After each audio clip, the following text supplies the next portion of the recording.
ladies, gentlemen, Minkles Dragons. Hello, how's it going? How you guys doing? I am very jolly. Jolly? Yeah, I'm extra jolly tonight. Oh, are you, Sassy? Just super Santa. Yeah, I'm really excited about Christmas, particularly candy canes. I just can't wait. Oh my god. And helicopters. No, and helicopter. Helicopters. So yeah, welcome to Minkles and Dragons, episode 3. Can you believe we're on 3 already? That's pretty. No. That's pretty It crazy. Flew by. It's flying by. Crazy shit has Some happened. crazy shit has happened. I'm gonna stop talking because we are running a little bit behind. Oh, that scared me. Oh, I didn't turn off my alerts. Crap. Torchy is coming in with the resub. 18 months in a row. Torch, thank you so much. You know what? While I turn off those emotes, I will turn things over to Dylan, and you can stall. All right. Excellent. That's what I'm here for. Perfect. Thanks. Hey, everybody. It's your DM up in this bitch. Skinny penis. Sorry. We're getting ready to go on another adventure. And just a heads up to those of you who are here for the first time or who didn't quite catch the end of the last session, all of our players are currently staring down an army of rock monsters who are coming to basically make them pancakes. And they have been related to why the moving city of Edders, the city that they're currently occupying, is not currently mobile. So our heroes in the last adventure rounded up a whole bunch of good-natured townsfolk, and they're like, hey, you want to not die in the central spire? And they're like, okay, that sounds pretty good. And then they brought everybody to the elevator, and they're like, okay, we can get on the elevator now. But before they could get on the elevator, they turned around and bam, a whole bunch of fucking rocks. So that's where we left off. We will in character and more in the setting to explain that when we start the adventure. But for now, to those of you who are new here, why don't we do our quick, standard? We'll do the abridged version. All right, Derek, go. Fuck. Hi. I'm. My character's name is what the fuck's my Kip. I have no last name. I was cast out of my elven coven. I was a to-be queen, but I was not queen enough. I was a clumsy, short, shitty elf. So, I left. I didn't leave on my, they kicked me out. And yeah, that's it. Next. Sweet. Okay, Saji, go. My character's name is Keefe. She is a gnome arcane klutz. So she wants to help people the best that she can, but oftentimes her spells end up a little bit off. So, yeah, it's Keefe. All right, next. MWB, you go now. My character's name is Laszlo Dipple. I am the highborn son of both an aristocrat and a lowborn mother. I became a thief as a result because I hate rich people, and so I'm just a dick and I steal shit. But a warming up dick. That sounds weird. I'm getting The dick heat is rising. All right, TJ, who are you? I play Elias Kolang. He is a highborn elf. He is an elitist. He doesn't like lowborn scum or pretty much anybody that's not an elf. I am a master sword fencer, and I mysteriously disappeared after the first episode. That is correct. Oh, I forgot about that. That's right, Elias Kolang. He disappeared at the end of our first session, and nobody knows where he's been. But today, we'll be finding that out. How, you would say? Well, you'll just have to tune in because we're going to start talking fucking Dungeons and Dragons. Fucking Dungeons and Dragons. Yes, and I think I'm ready. I think I'm good on the alert is everyone end. Good? I think so. Good? If there's any issue, I'll fix it while we're going. But yeah, I think we're good here. It was Minkles and Dragons. Thank you, DM. Minkles and Dragons. Excuse you. All right. Let's get some hype in the chat because we're hype in the chat. Woo! Come on, everybody. Let's go. Get your fucking roleplay pants on because it's time to go down to the beach and get way too drunk and make poor life. Oh fuck! Okay, hold on. I got my FPS pants on. I'll be right back. Oh. So funny sometimes. What the fuck is Minklebot doing? Oh, it hasn't changed, right? Lol. Because we shouldn't have manga. So perfect. Okay. Sorry. So don't use exclamation mark hype. Hajip. Let's get some Hadget going on. Hadge up in the chat. I'm about to crap in my RPG pants. Holy crap. Literally. Also, just a quick reminder, we won't be talking very much in the chat. I mean, like, we won't be engaging with the chat necessarily because we want to keep the flow of the story going. So just keep that in mind. We're not ignoring you, but we won't be addressing the chat. Oh, and another reminder to everybody, our adventure is interactive. So every now and then you will get to decide how the fates kind of like collide in this episode with a little vote that'll come up every now and then. So right now we've already started one out with a vote. So if you guys look at Dara's stream, there should be a clickable box somewhere to enable looking at this voting thing. Go ahead and cast your votes now, because during the episode, your votes will determine what happens. So we've got one going on right now, and then as we go on, there will be more that I will inform everyone is available to vote on. So go ahead and vote now, and I'm going to go ahead and start the session. Okay. In our last session, our party had delivered news of their discovery from deep below the city to the highest authorities possible in an effort to mobilize the remaining residents of Edders into action against the coming threat. With a little convincing, the magistrate of Edders permitted our heroic adventurers to take to the streets in search of survivors to bring back to the central spire in hopes of reinforcing their defenses against the coming threat. After successfully rounding up a good chunk of citizenry, our would-be rescuers met the total sum of their recovered allies at the base of the Great Spire to await the elevator that would carry them to warmth and safety. Whatever lurks below the city has other plans, however, and we rejoin our party currently surrounded by a horde of uncountable deformed rock monsters, their jerky and shambling ranks slowly closing in on our heroes and the cornered denizens they may have just doomed to an early grave. All right, everybody, we're starting this adventure out in the cold. We return. You guys are surrounded by rock monsters. If you would be so kind, Dara, to just move the camera down, we can see the area of the small combat that you guys are engaging in. What? So on roll 20, if you bring the focus down from the map just below it to that area where you see the 3 tokens. Oh, and then there's monsters. A thing there. Yes. Oh, yes. Gotcha. Is that good? Yes. There we go. Okay, got it. Okay, perfect. All right. So what I want you guys to do, the 3 of you, Elias, you don't need to do anything yet. Just go ahead and select your tokens and click the roll initiative button, and then add your initiative, which should be, if you click on your token, it should be the green number. All right, nice.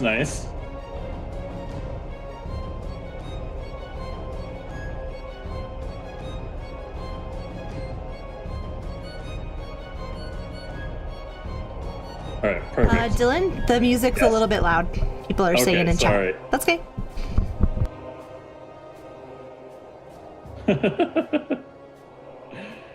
All right. Yes, those are some good initiative rolls, actually, which is not the standard we've been used to so far.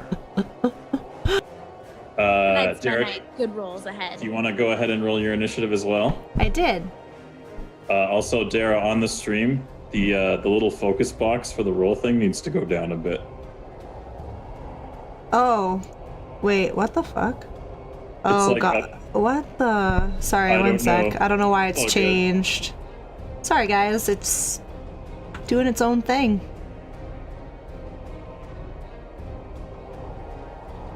Also, shit, MWB, that means you rolled a nat 20 for initiative.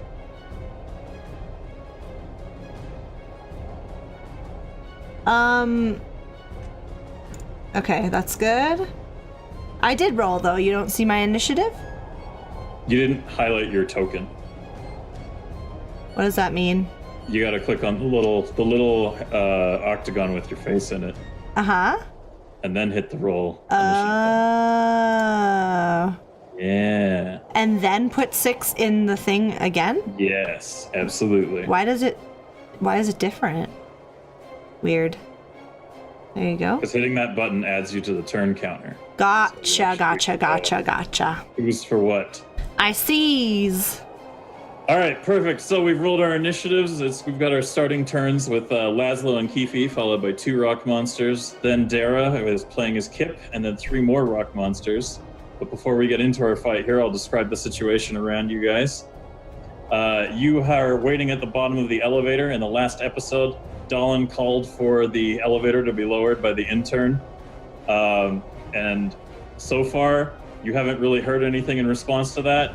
But as you guys are waiting for the elevator to descend, you have to fend off these rock monsters and keep your new charges safe. Also, Dara, you can click off your token when you're not doing anything with it. It's Sweet. fine. So, you guys are staring down the closest ranks of these hundreds of rock monsters slowly making their way to you. There's about 5 in front of you guys within closeness. All the other people you had brought with you who look like they're able to help out with fighting have already intercepted other groups of these rock monsters. So you guys are kind of on your own. You can see Dallin over at the side taking a hammer to some of them. You can see, the big Minotaur Smith that you guys met basically smashing 2 of them together. You know, they're holding their own on their parts, but you guys have to start fighting your section of the rock horde. So what we're going to do is we're going to start off with Laszlo. What are you going to do, Laszlo? Well, after I collect myself, I'm going to. I have some fighting skills. I have some fist fighting skills. I'm going to try to punch the front rock. You're gonna fist a rock? You're going to fist some rocks? Painful.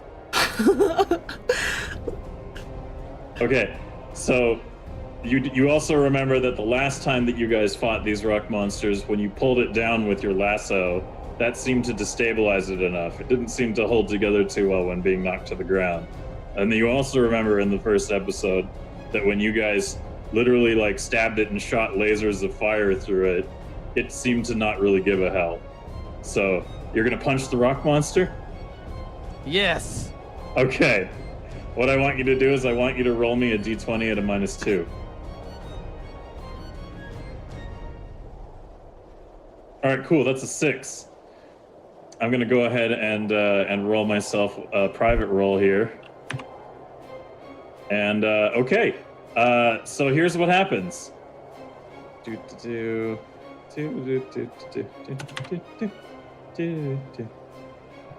Oh no, none of that. Okay, cool.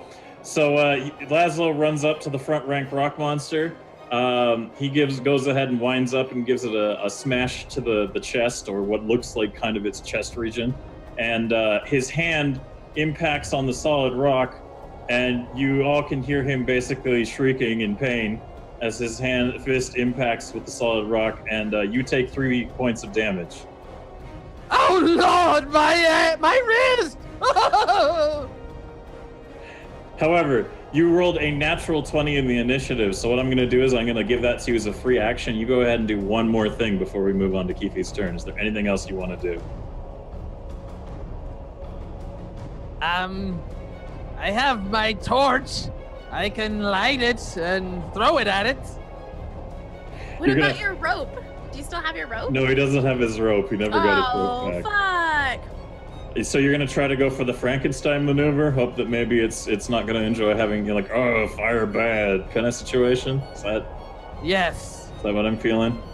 Okay. You know what? You're going to need to... Lighting the torch and then using it is going to be a lot of stuff in combination. So if you want to do that together in the same action, you can do it, but it's going to be 2 rolls, and they're both going to be at a -3. All right.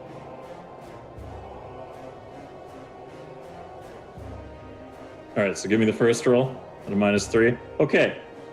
And then another roll at a -3. All right. So Laszlo rolls a 4 and a 3. So Laszlo reaches into his bag to draw out his torch to light and scare the rock monster, and it fumbles with it and drops it in the snow. And then as he leans forward to pick it up, he kind of gently rests his head against the groin area of this rock monster creature. So that's where he's left. And now we move on to Keefe's turn in this round of action. So Keefe, what are you going to go ahead and do? I am going to try and conjure a rope for Laszlo. You're gonna conjure Laszlo a rope. That's what you're gonna do. Okay. Because Sure. he did amazing things with the rope last time we fought the rock monsters. Yes, Like, absolutely. Is that he Sure can did. just whip them back into shape again, but all he needs is a rope. All right. Yep, that makes sense. Cool. Go ahead and roll me a d20 at a +2. Oh, thanks. Thanks Yeah. for that. That's very. Oh wait, that's not what I want to roll. Oh. Did I make a rope? You made a rope. Congratulations. So you do precisely what you intended to do. You go, Laszlo, and then you like fling your hand out, and it looks like, like the last time you tried to do it, when you deployed a snake, this time you actually deploy a pretty damn good looking enchanted rope. And it flies over and lands next to him because he's currently busy picking up a torch and has his head stationed firmly on the crotch of a rock monster. But he notices it. He sees it on the side there. He's like, torch? Oh, rope, So there you go. That's what you've managed to do in your turn. Good rope. Super Good productive. rope work. Yeah, absolutely. Absolutely. My one good roll for the entire night. Yeah, is I to made a cast rope. summon rope. All right, so we now move on to the leftmost rock monster's turn. The leftmost rock monster, he's going to notice that you casted rope, and he's going to try and run over there. But these things are very slow, so it's going to spend the majority of its turn trying to move behind Dara and go after the gnome. I'm gonna get fisted by a rock! So it's just about there. And then we move on to the next turn, which is the rock monster that is currently looking down at Laszlo with his head in his junk. So this has attracted the rock monster's attention. So the rock monster is going to bring up both of what passes for its arms over its head and bring them down on MWB's character's head. So MWB, I'm going to roll a dice, but I want you to roll a dice at a -3, and we're going to see what happens here. Fuck my balls. Okay, yep. Yeah, no, sure. Absolutely. I could roll a 2 that had then modified into a 7, and you with all those negative modifiers could roll an 11. Sure, why not? Let's get jiggy with it. So the rock monster, in true shit rock monster fashion, brings its stony hands down upon MWB, and MWB goes, "Oh, a rope!" And he leans over to grab it, and then the rock monster just kind of smashes itself in the dick and then looks confused. So, but it doesn't take any damage. I meant to do that. All right. So the confused rock monster's turn is now over, and we move on to Kip. So Dara, what are you gonna do? Fuck. I have this rope in my bag, and that seems like the best thing to do. But I also really want to call upon the power of my Pomeranian! Pip! I really want to teach her this trick, guys. I'm so sorry, but she's failed so many times, and I just All right. need to try it. So in the middle of a battle, you want to teach your dog how to turn into one of these creatures. I want Pip to learn how to turn into a rock monster. She's failed 3 times. All right. Well, you know what? She's tried so hard to become one of these mutated rock monsters that she kind of gets an idea of it. And now she has not 1, not 2, but 5 of them in front of her to draw a reference from. So what I want you to do is I want you to shove a treat down that dog's throat and then roll the 20 at a +5. Ooh, here you go, baby girl. You can do this. Ahem.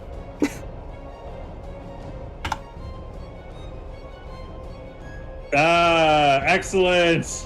So for the first time in our adventure, episode 3, Dara's shape-shifting Pomeranian finally manages to learn how to fucking do something. Good job, Pip. I knew you had some brains in there.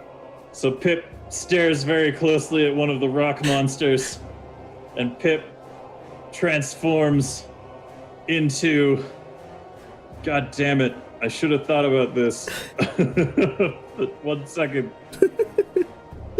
Oh, crap. I don't even have my... Oh, wait, there it is. Cool. All right, that's way too big. Hold on 1 second. Let's just fix this. Okay. Okay. Okay. All right. We almost got it. We're almost here. Hold, please. We're professionals. We do this for a living. It's fine. All right. So Pip is going to share your initiative, Dara. You're going to be able to order Pip to do things while also potentially doing things yourself. Now that Pip is a sentient rock monster. Ooh. So Pip is that question mark there now. Awesome. Okay. All right. However, it is now the end of your turn because you spent so much time just being like, by the light of the dark moon, turn into a fucking monster or I'll hide you in my bag. That's fair. We now move on to the next turn, which is the next left rock monster. And the next left rock monster is going to see his friend in the center struggling with MWB. And it's going to walk over and it's going to try and crush MWB too. But it's going to be at a disadvantage here because it took a lot of time to meander over there and deliver the coup de grace. So it also goes for an overhand swing. So MWB, I want you to roll a d20 at a +3, and I'm going to roll a d20 as well.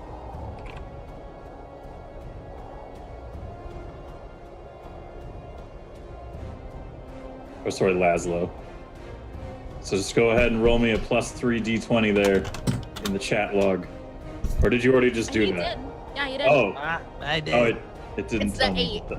8. Okay, so unfortunately, so you rolled an 8. I rolled a 16. That was double what you were rolled to avoid this.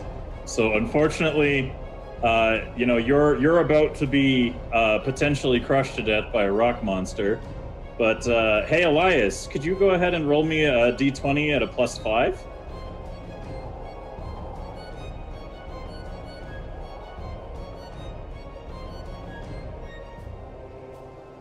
Oh shit. Let's see what I roll. That would figure. Oh! Wait, that was a d20 +5 that you rolled and It got a was. 9? Yes. Means you over. Hello? At least we made it That's- rope, guys. It's We true. made it rope. Huh? No, it's fine because everything goes better than expected. I did do that right? Yes, you did. Also, oh my god, huge Elias. Let's just fix that there. Boss mode. Yeah, a now suddenly 20-foot tall elf comes flying out of nowhere. I just Gandalf this.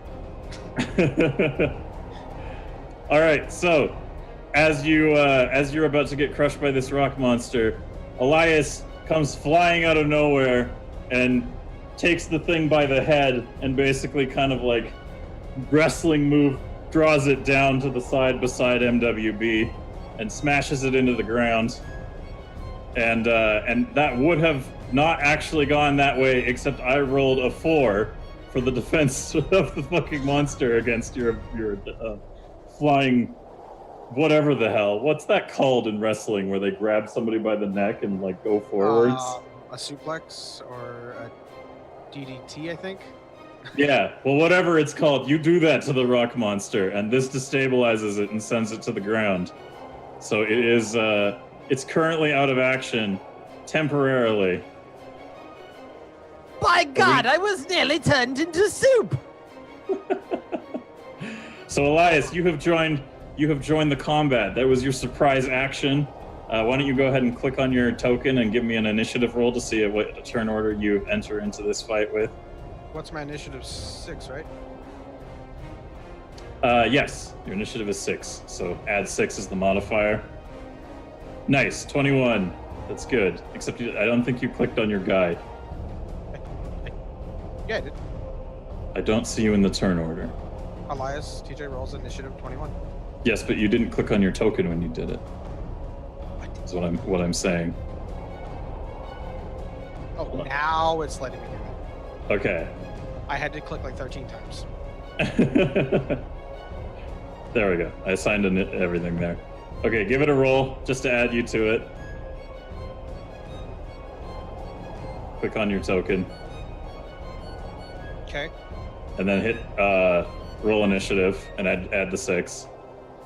Just so it adds you to the thing. I like that better. Just come on in and no, wait, I can do better. And then just score an even higher initiative. All right, cool. We'll just go through the turn order real quick here. Okay, perfect. So that was Elias's surprise action there. Knocked the thing out of Commission.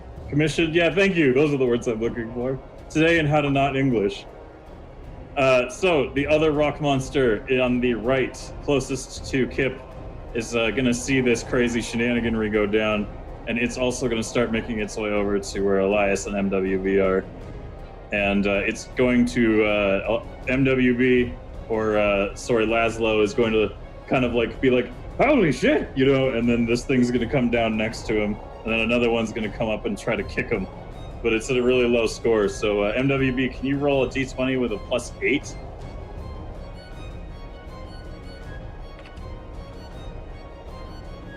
Cool, I somehow still beat you.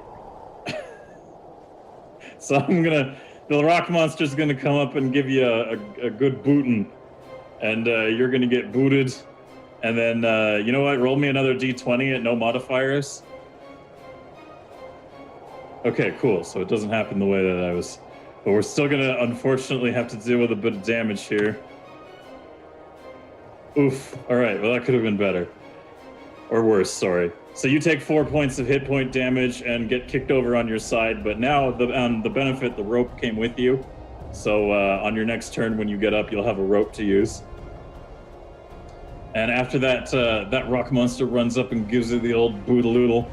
The next one, who is in the turn order on the far right, is going to go after the gnome as well, because it also saw the gnome cast rope, but it's slow, and it's just going to stop right in front of her. So now we move on to Elias. Elias, what are you going to do in your turn? I am going. Wait, is Laszlo still standing up? No, he's in his turn, which follows yours immediately. He'll be able to stand up. But right now he's on the ground with the rope, and he just got booted by a rock monster. Is he crouched over, or is he like on a knee? Like, how is he sitting? Is what I He's on his side, basically. Like, he was looking down. He moved to go for the rope. Then you KO'd that thing, and then it came along and booted him on his side. So he was just kind of like, "What the fuck?" That's where he's sitting right now. How big is Laszlo? Like width-wise, like you said you have very broad shoulders, right? How big? Like, how high are you off the ground? I don't know. Maybe I'm 200 pounds and a fighter. Yeah. What I'm going to attempt to do is I'm going to run towards Laszlo, jump off of his shoulder, springboarding me at one of them, and I'm going to try to stab my sword through the one's neck while also pulling it down. Okay, so you're going to try to ride it down after using Laszlo as a springboard. Yes. Okay, I like it. It's good. It's a good flourishy thing to do. It's going to be 2 rolls. So give me my rheumatism. Roll me 1 d20 at a +2, and then give me another d20 at a +1. All right, that's okay.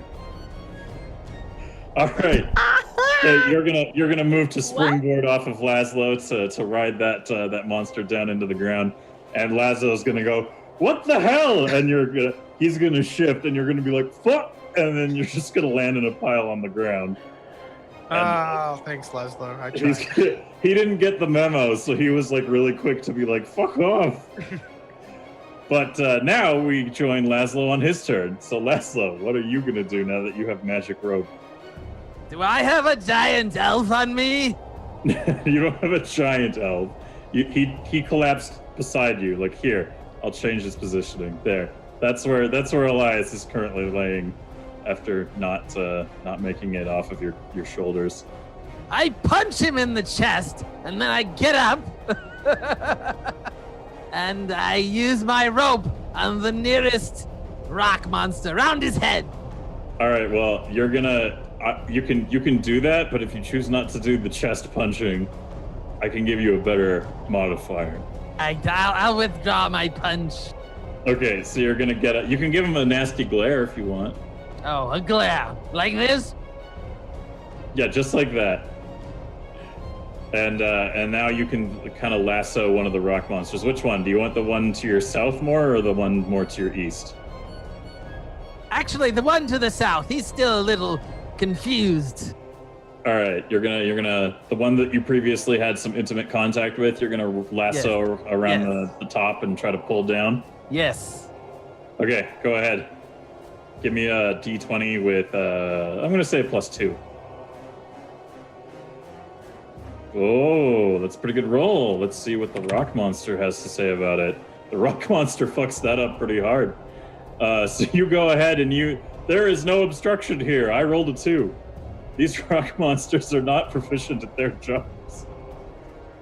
So you go ahead and you lasso that thing and you pull it down, and just like the other ones who have been destabilized, it lands onto its face and is for the moment taken out of commission. So is now lying on the ground. And as that happens, we now go over to Keefe. Keefe, what are you going to do in this fight? You now have 2 rock monsters closing in on you. One is closer than the other. Yes. I'm gonna try, and the one that's like really close to me, I'm gonna try and create some sort of, like, I don't know if it's wind or just the power of magic to push him as far away from me as I can. So you're just gonna like to push it? Yeah, like humming, coming, You're like, yeah. All right, so you're gonna give a and big I want old... it to be sparkly and bubbly. Okay, you want a big old... You want an appropriately gnomish whirlwind come out of your hands and basically tell that thing to up and go. All right, you know what? I like this idea. It's pretty awesome. It's very flourishy. Go ahead and roll me a d20 at a +2. Ooh. Please don't be like a 4. Ooh, I had a 4 in it. All right, so it's not quite the roll I was expecting to do the best, but it's passable. Nothing horribly otherwise occurs. So you blow it, and it doesn't quite topple the thing, but it does send it back a bit. It stumbles, and it ends up about that far away from you. So it's a pretty big, heavy rock monster. It was going to take a lot more than that to make it go far, but it did kind of stumble it, so it's a little bit like the hell. But now we move on to the rock monster coming up behind you's turn. And the rock monster coming up behind you is going to come up, and it's going to wind up its foot, and it's going to try for some gnome punting. So the rock monster is going to wind up its foot, and it's going to go ahead and try to punt a gnome. And it is going to... Oh. Okay. Can you roll a d20 for me, Saji? And add a +5? Can I just like... No, trust me. It's okay. Just roll a d20, add a +5. I don't want to get punted. No, please roll a d20. It's fine. Okay, yep, that's perfectly... Because I rolled a critical failure on gnome punting. So, there will be no gnome puntage today. In fact, you are going to do some ballerina gnome fucking shit and twirl around this thing's leg as it kind of goes over to punt you. And it's going to be confused and disoriented by this process. It's not too smart. It's top heavy. It goes, one leg has thrown it off balance, and the whole thing falls over and smashes into the ground and is temporarily out of action. So now we move on to the rock monster, who is out of commission currently, to the south. So we go back to Kip. Oh man. Well, got Evie. I mean, fucking Pip. I'm gonna ask Pip to run up, like rush the. Oh, I guess. I'm gonna go for the one that's closest to her and Elias. I'm gonna get her to like crash into. Okay, you want her to football tackle. I want her to football tackle as hard as she possibly can that rock monster right there. All right, Pip is going to go ahead and charge in and try to barrel this thing over, and it is still currently distracted with, having punted MWB. So you go ahead and you roll a d20 for on behalf of Pip, and what I want you to do is add a +3. Okay. Nice. All right. Not bad. Not bad. And then let's see what the rock monster has in store as a defense. That's going to be a 2. All right. What are wrong with these rock monsters? I don't know. These rock monsters aren't performing adequately. That's okay. There's hundreds of them. There's a solution for that. All right. So I'm pretty sure you guys can guess what happens here. Down goes the rock monster. Sploosh. It's a puddle of rocks. There it goes. Good job, Pip. You did it. The Pip who has assumed the form of the rock monster turns around and barks, and you're kind of like, ugh. So that it would have been that rock monster's turn. So we move on to the last standing rock monster who got blown away. It's going to come back after the gnome and try and squish her. But because it was already pushed so far away, it's going to be at a severe disadvantage here. So Kifi, what I want you to do is I want you to roll a d20 at a +3. No. So normally a 9 would have been a bad way to defend yourself against being overhead splatted by a rock monster. Fortunately for you, the overhead fucking rock monster rolled a 7. So it's going to miss. It's not going to knock itself over or do anything else. But it's definitely going to miss. Because you're just kind of like, and it goes, "Bleh." What? So now we move on to Elias's turn. So, Elias, what are you going to do now that these rock monsters around you are kind of in their base forms at the moment? I'm going to, what's Dara's character? Kip? Right? Kip. Yeah. I'm going to ask Kip to have her rock monster throw me at the other one. So that I can try and pull it down away from Saji. Okay. Yep. That feels, manageable. If I squish you with this, it was not intentional.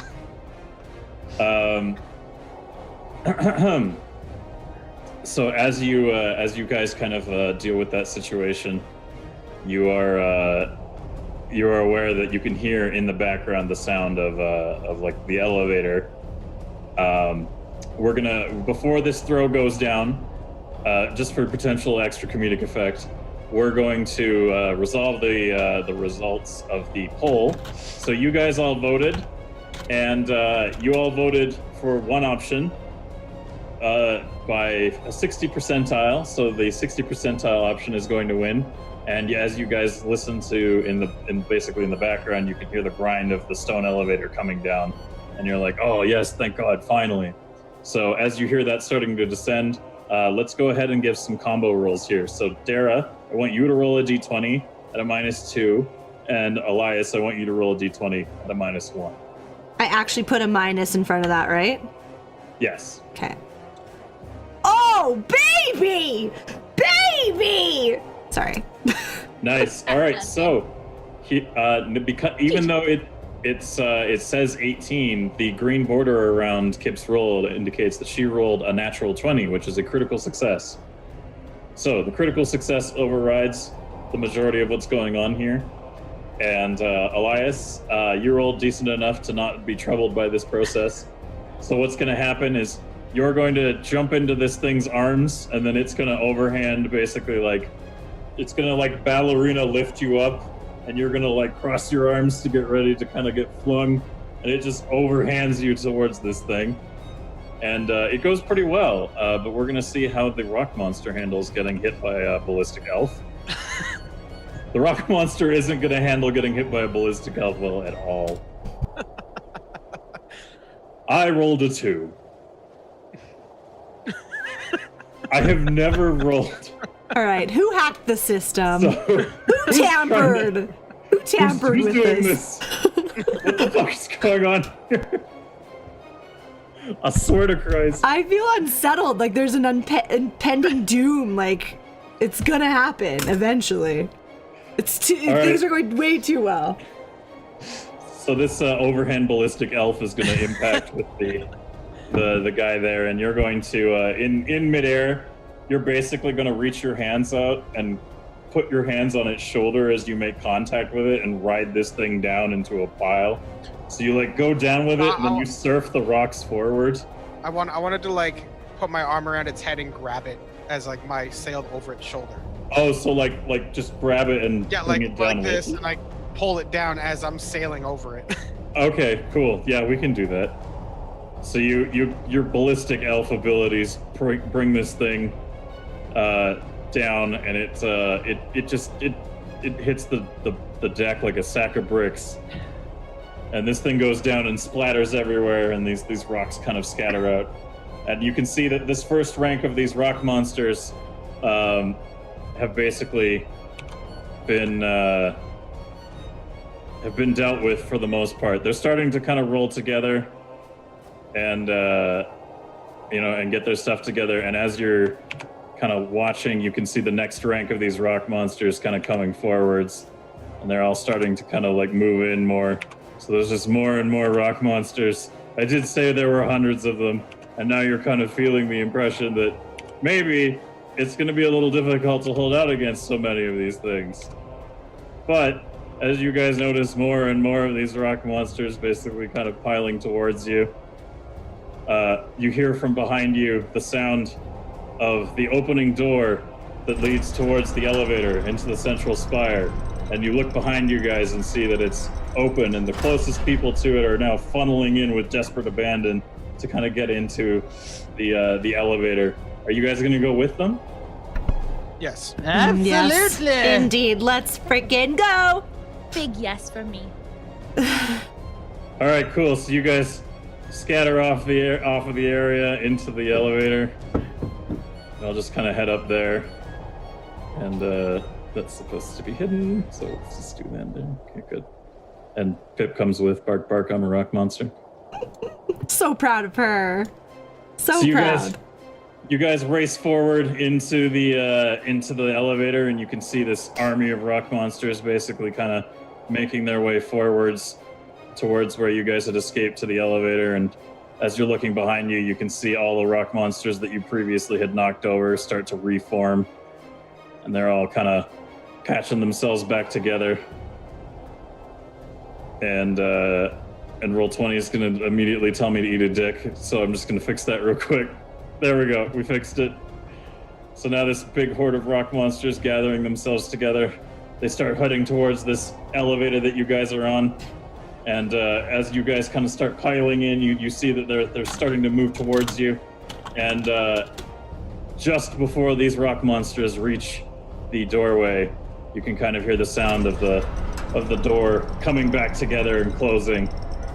And you guys are now safely inside of this elevator. So congratulations, you're on an elevator that's about the size of like a small building. It's a very large stone elevator.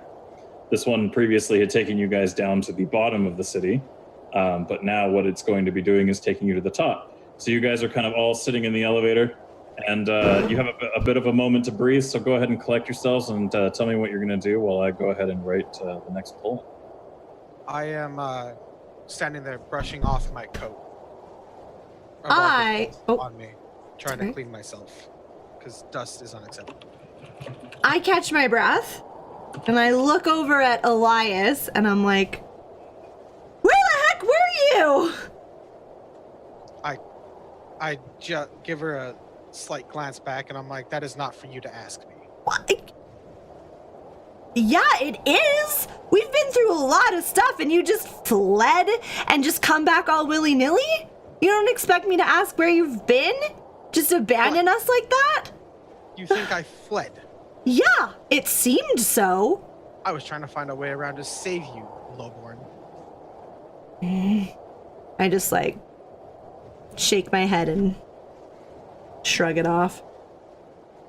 All right, so as you guys are standing on this elevator, you can see that everyone who you had basically saved earlier in the the adventure before are on the elevator with you. So you've got the gathering of poor frostbitten folks who are kind of like a mishmash of different laborers who came with the raptor priest, and then you can kind of see the three over in the corner. You can see the three halflings who you had brought from the tavern, Azaman, Osmo, and Dimps, the wizard-themed members of the band, the Wizards of the Coast. They are there with you guys. And they're kind of like tucked very far into the back. They're not really digging this. And then meanwhile, the majority of the Demonkin and Kodkar, the Anvil Breaker, the big smith kind of like minotaur that you guys met, and the Demonkin Priestess Devotion, they're all like pretty much up at the front. They were all putting their best in to kind of fight stuff, more or less. So they are all sort of gathered closer to you guys where you're sitting right now. And everyone's just kind of like looking around, like panickedly, like as you kind of gather your senses. So as that happens, and we play out the next like few minutes, those of you who are watching at home, there is another vote up to determine the fate of how things go here. If you would be so kind as to cast your vote, we can see what happens. So in a few minutes, I will determine the results of your vote. So go ahead and everybody pitch in your votes on the screen now to see what happens next. And in the meantime, what are you guys going to do? Let's start with Dora. Wait, what? Kip, what are you going to do now that you're on this elevator and everyone's standing around?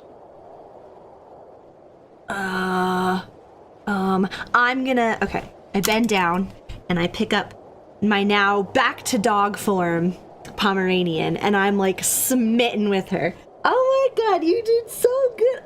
Oh, you're tired. You did so good in that battle. I'm so freaking proud of you. How is it like to be a rock monster? Pip just kind of like does what Evie's doing right now. Did you guys see that? She was so good. Congratulations, little rat-shaped dog. She's nice. She's not a rat. I'm so proud of her. She saved us. Good job, Pip. Fuck. And as you guys are kind of standing around, you can kind of hear like low, less audible screaming that sounds like it's coming from two kind of like feet-sized gnomes. So that brings us to Keefe. Keefe, what are you going to do while you have this moment of rest? I am going to try and generate a little bit of heat for the elevator, just to kind of warm up everyone and maybe help calm them a little bit after the fight. All right, that sounds good. So what I want you to do is, how are you going to do that, by the way? Like, in what form are you conjuring heat? I think I'm just gonna try and generate like a glow from my hands that puts off some heat for those around me. Okay, so you're gonna like hold out your hands and just kind of like try to be like a source of warmth. You're gonna be like a space heater gnome. Yeah, I'm a space heater gnome. That's exactly what I'm gonna become. All right, cool. Seems perfectly reasonable. No way anything like this can go wrong on an elevator using fire magic. So go ahead and roll a d20, and no modifiers. Let's just see how this goes. Nice. All right. Cool. So you hold out your hands to summon a ball of warmth to keep everybody warm, and then you just kind of do that, and you start it. You start this warm ball, but you rolled a 5, so you're gonna be like, oh, nice warm ball, and it's gonna start getting really hot in your hands, and you're gonna be like, and you're gonna drop this hot ball. And then the ball is going to start heating up even more, and now it's sort of like burning into the stone, and everything is very warm. But you did it. I mean, it's warmer in here now. Yay! All right, Laszlo, let's go on to you. What are you going to do in this moment? Well, as a man of high taste, I'm going to adjust my outfit and brush off. And I'm going to comment and say I should take up a new hobby, maybe lasso roping, I think. I seem to have an affinity for it. Otherwise, I'm just going to shut the hell up. Laszlo the lassoer. I like the ring to that. Fair enough. All right, Elias, what are you gonna do while you're on the elevator here with everybody? I am going to pull my sword and put it to Laszlo's throat and tell him that if he ever makes me fall again, it'll be the last breath he ever takes. Oof. You threaten me. You're less than the lowborn. Don't test me. Oh, talking some medieval smack here. Lowborn. You keep saying that word, Elias, but I was gonna be a queen. Let's not Of a nomad outcast. talk about why, but Didn't even want you. whatever. I've been around longer than your tribe even existed. Oh my god. Whatever. I think you need a friendship brownie, buddy. Keep those devil Maybe around. lace it with something. Can I have one of those, please? It's been a rough day. You know, actually, I'm running low. I gotta talk to my supplier at some point. I think he fled the city. Let me just check if I have some in my bag. I think I might have some too. As you guys are experiencing this tense moment, you can kind of hear over in the corner, Dallin is yelling into his speaking stone. He's trying to get the attention of the intern David up top, and in the background, you guys have kind of been overhearing him having this discussion, and he kind of goes like, David. And, this is where we resolve the results of the vote that you guys cast.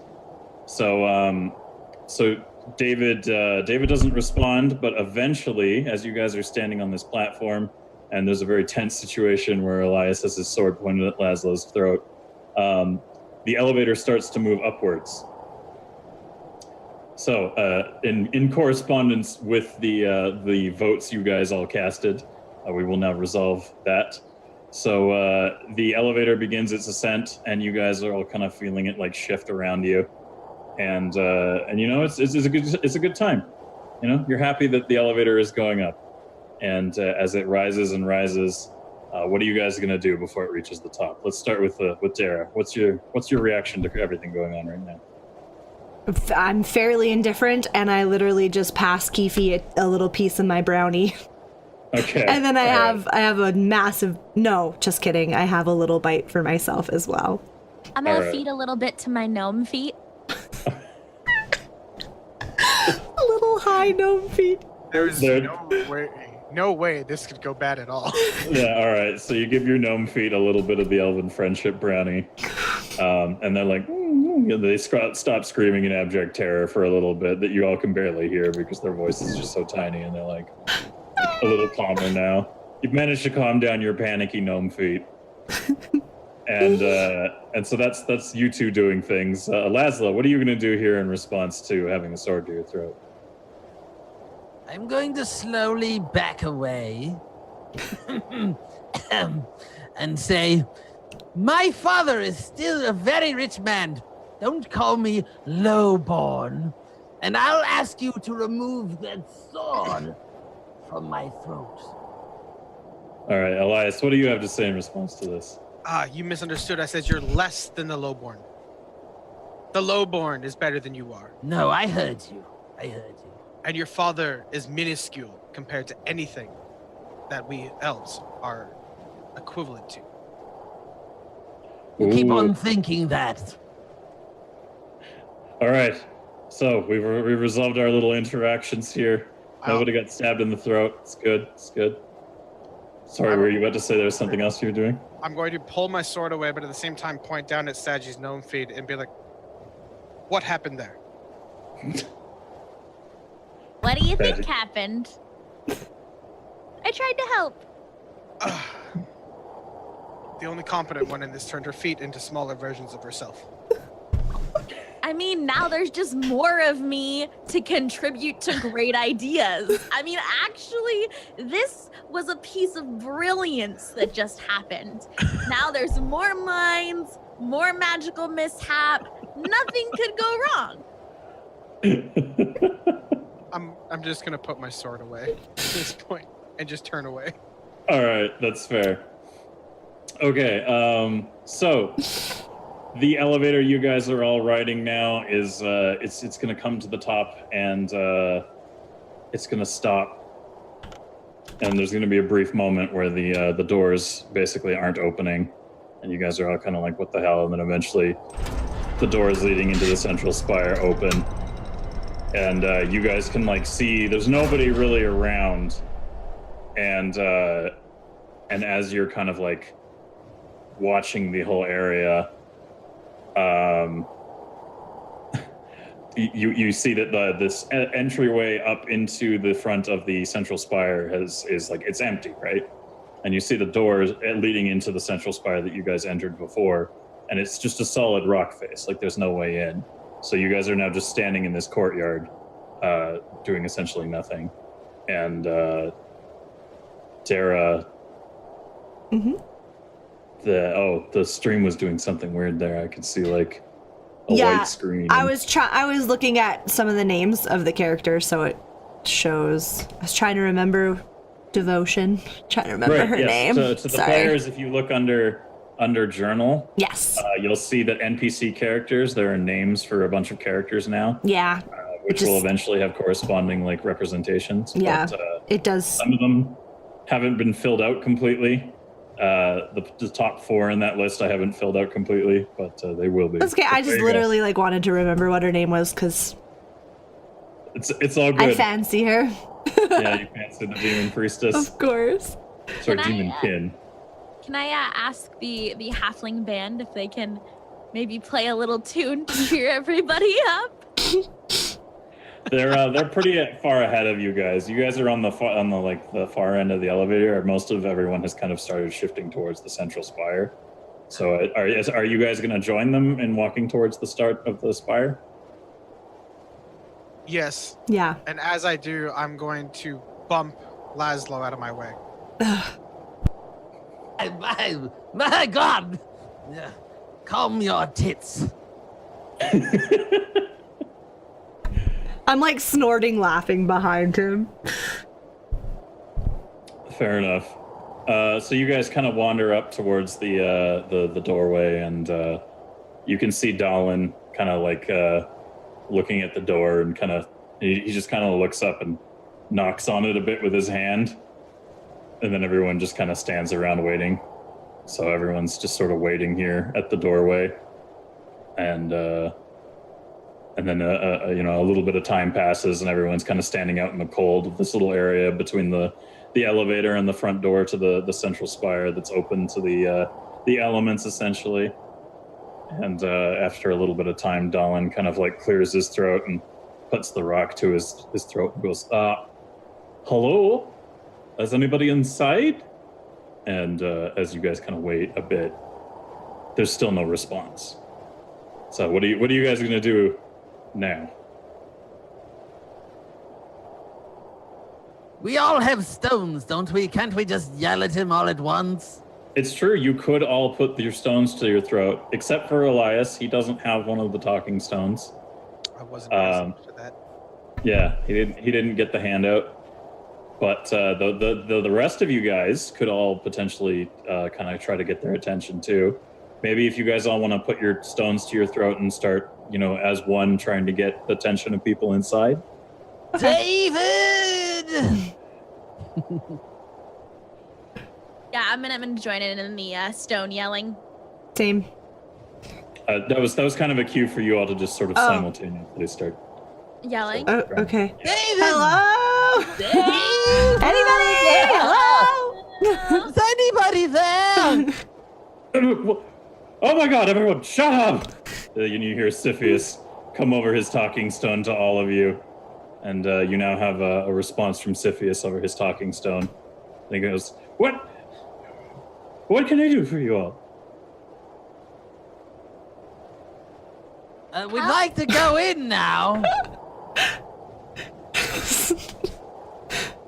And he kind of, you guys all hear like an audible like fiddling, and he goes, yeah. I'm about that.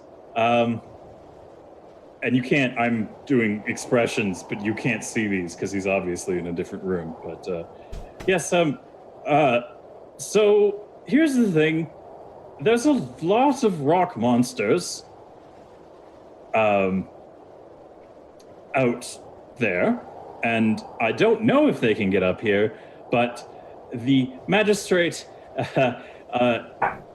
it's told us not to open the door. Yikes. What do you mean? Well, you see, he figures that because you were so eager to volunteer to acquire more defenders, it stands to reason that you would be best chosen as the first line of defense. My sounds God, like he's gone mad. That sounds like a pretty selfish idea to me, buddy. Well, that's how you get in high power or positions of power there, Keefe. Not surprised. Not freaking surprised. So do we want to break the door down? 100%. Can we do that? Well, here's the thing. So Dolan also hears this come over his little talkie thing, and he goes, "What?" And then he throws his rock to the ground and grabs his depth breaker, this very intimidating looking pickaxe kind of thing. This thing looks like it was meant for mining and for like rending stone. And he brings it up over his head in rage and smashes it into the door, and it reflects off and he goes flying back about 4 feet into the snow.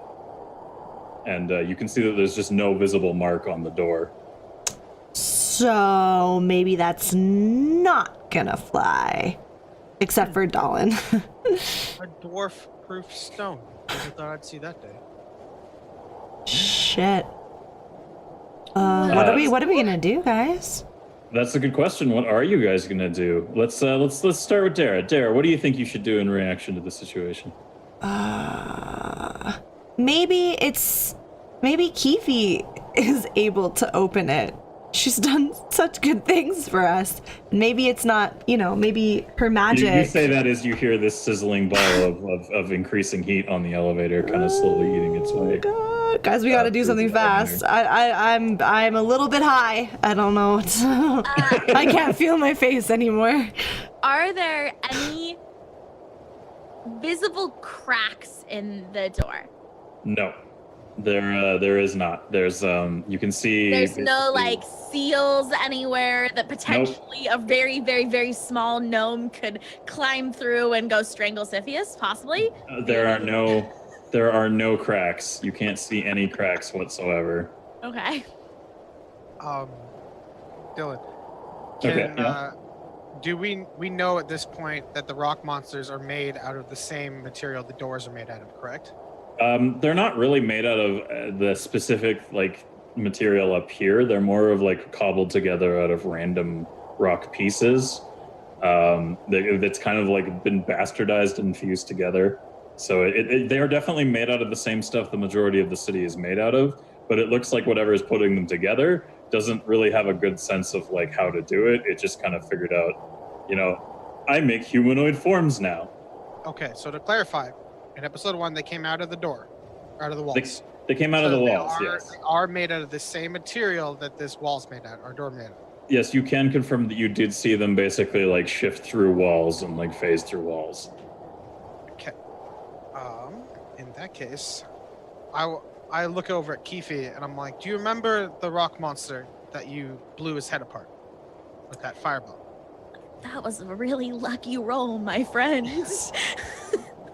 Well, now you have 2 little gnomes to help you as well. Melt the door. Why not? Why not? Let's try and create a gigantic laser beam of fire to melt the rock. Let's do it. All right. The gnomes that are currently little versions of you occupying where your feet should be, those aren't able to channel latent magical abilities. They're kind of no magic versions of you that are extensions of your body. They are little sentient versions of you, so they could give you moral support. Yeah. Can they just cheer me on? Give me some sort of possible role modifier to make it go a little better. Yeah, absolutely. I'll definitely say that their encouragement, the clones will definitely give you encouragement. So you want to basically like laser drill through the door using magic, Yes, right? yes. But Okay. before I try to do that, I'm gonna yell for everyone to get back into my stone so that I just project it very loudly. As we're all already walking back. But in kindness to the other people who may not know of her history, so I get you. So you do that, you go ahead, you put it to your neck, you're basically like, everyone move away, please. And they're like, oh, this is the adorable little gnome. And then they kind I of could like, possibly kill you with this fire. yeah, you say that afterwards, and they're all kind of like, aha, and they start all shuffling away from the door. And so you know what? You go ahead and you roll me a d20 at a +2, because that's 1 plus each gnome foot. Clone. Tiny little gnome feet. Excellent. So you roll a 6, even with your feet cheering you on. Wow. And unfortunately, that's not going to do it. It's not going to tunnel a hole in the wall. What it is going to do is it's going to shoot. You're going to shoot paint out of your hands, and you're gonna point your hands out, and you're just going to be like, ah, and try to laser, and a bunch of paint is going to come spraying out of your hands, and it's going to basically like splatter a mural on the door, and it's just going to have fire effects, and it's just going to say radical on it. So you just tagged the front door of the spire. I mean, I just was marking it for death. We'll get it next time. I was just drawing that, that target so I know where to aim for. We got this. Don't worry. Get out of here. I would like to walk up and kneel down and look at her and be like, what is wrong with you? You're kneeling down? Yeah, I knelt all the way down. You like take a knee and you're like, and I kind of just like looked at her and like, what is wrong with you? And like only she could hear me talking. I kind of just I tried. I tap her head and I walk away. All right, so you guys kind of like, you're distracted with trying to get in through the door. As you are doing that, behind you, Dolan kind of like takes notice of the lift, and it looks like that that kind of like burning ball that Saji had left on the lift has fizzled out, and there's like a little bit of an indent, but she was focusing her magic elsewhere, and now it's kind of cast out the effects of that. So luckily there is no hole coming into, like, there's no hole kind of like making its way in to the elevator to leave a big hole. But unfortunately what is happening is small pieces of masonry are kind of like bubbling and merging up through the elevator itself, and it looks like the elevator is warping and growing figures out of the stone that it's built out of.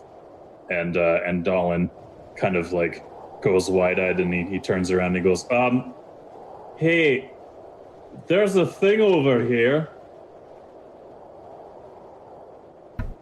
What thing? I'm gonna walk up to him and also look. He's gonna gesture over to the elevator, and he goes, the elevator is growing. What? What? And as you kind of like look towards the elevator, you can hear the elevator start making the familiar noises you're used to, and as you're looking towards it, you can hear the sound of all this masonry popping out, rolling together into forms. And sorry. yeah, go ahead. I was gonna say I'm gonna speak into my speaking stone to Siphius. Okay. And I'm gonna say, hey, I understand you're afraid here, buddy, but remember in the cave down below that they can go through walls and they can, move through things? Well, they're gonna get through the door anyways. So either you're going to have all of us there to help you, or you have to fight them by yourselves when they come through to kill you anyways. So the best scenario is you let us through, and then we can solve this problem together. That would be great. Please and thank you. Let us in now. we have a better chance of fighting together. Do you want your best fighters dead in 2 minutes? And in response to that, you can hear someone else come over a talking stone, and it's the magistrate, Frederick Sallow.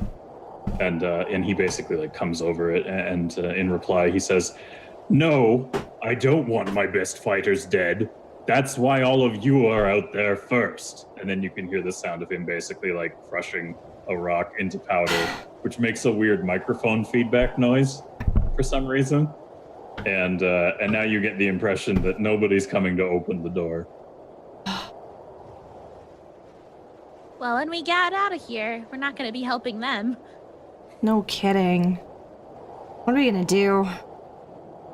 And everyone is slowly kind of starting to notice behind them that there's more and more of these like rock formations coming out of the elevator, and they're starting to form into more of these horrific rock creatures. Should we bail, guys? Question. Yes. Is there any way for us to contact David directly? The intern? David Yes, the intern. When you could talk through your talking stone to talk to him directly, and it would only form like a private channel, basically. But Okay. one-on-ones. I have an idea. Then. What's that, Lazarus? I would like to petition David to go over the magistrate's head and open the door and drop the elevator, destroying it and all the forming rocks. After we get out, right? Yes, Like, hop okay. off and drop the elevator. All right. Yeah, no, that makes sense. All right, so you're going to go ahead and... So why don't you go ahead and put the rock to your throat, and you give me the spiel to David. David, I have a very brash idea. You open the door just slightly, we jump through, and then you drop the elevator as fast as it will go and destroy everything down there. So they can't come up and they can't kill us. And there's a bit of a pause. You get the sense that the rock is telling you there is a connection, and that somebody might be listening, but nobody says anything yet. I go, I then put my rock up to speak to David, and I go, "Listen, David, you have a lot of potential. You're just an unrecognized intern, and this is your moment to save all of these people. Ultimately, that's who matters in this city. They care and they want to look up to someone. This is your chance to rise and be the best intern that you can be. Just help us, please, and they will be by your side." You get this sense of like whoever's on the other end really wants to talk, but they're not. But maybe one more person, maybe Kip, if you go ahead and try convincing David. What she said, David? Listen, remember when we helped you? When you threw up? Wait, did Keefe clean David or anything? What did we do when he vomited everywhere? Sorry, when he vomited everywhere from picking up the large piece of corrupted stone, Keefe, I think, poured water on him. Okay, yeah, okay. Remember, David, the awesome, amazing intern who is going places, like Keefe said. Remember when she helped you? We all helped you. She cleaned you off, got you fixed right up. Imagine if we don't get in here, those rock monsters are gonna find a way in, and you are all doomed, and you're gonna throw up for the rest of your entire life until you die from the rock. I've never been good at this stuff. David, please, we really could use your help here. Laszlo, can you offer him a raise? I can give you 10 gold coins. Laszlo, 15. Come on, 15. I mean, you can be our Okay, 20 gold coins. David, that's more than you're gonna make this whole year as an intern. Are you even making any money? They're not paying you anything, are they? Yeah. As you guys are trying to make your desperate plea into your talkie rocks, Dolan has been trying to get your guys' attention, and he eventually he just kind of like he puts the talkie rock to his throat that he picks up off of the ground, and he goes, hello. And as you all kind of look at him, he just gestures wild-eyed at the elevator, and now standing on the elevator is roughly 10 fully formed rockmen staring you guys all down. Please, David, if you care at all for what is happening, let us off. And as you sit there, hoping that your pleas will be heard, we take our first break of the evening. So we're gonna do our first little 5-minute break here, guys. We're gonna go on a little Be Right Back screen, and we will rejoin shortly, and we can pick up the adventure from there. Awesome.